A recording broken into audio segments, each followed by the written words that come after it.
ఎన్నికల ప్రచారంలోకి దిగబోతున్నారు బాలకృష్ణ. ఈ నెల 12 నుంచి రాయలసీమ జిల్లాలో క్యాంపెయినింగ్ చేయనున్నారు. 6 రోజుల పాటు సైకిల్ రావాలి పేరుతో ప్రచారం చేస్తారు. రోడ్ షోలు, బహిరంగ సభలతో బాలయ్య ఎన్నికల ప్రచారంలో దూసుకుపోనున్నారు.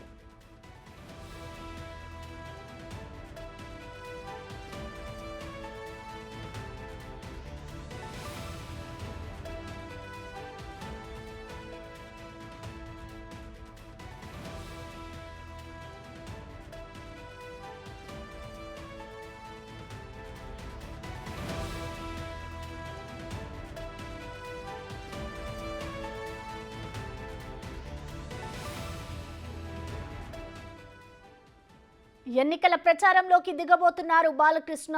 ఈ నెల 12 నుంచి రాయలసీమ జిల్లాల్లో క్యాంపెయినింగ్ చేయనున్నారు. 6 రోజుల పాటు సైకిల్ రావాలి పేరుతో ప్రచారం చేస్తారు. రోడ్ షోలు, బహిరంగ సభలతో బాలయ్య ఎన్నికల ప్రచారంలో దూసుకుపోనున్నారు.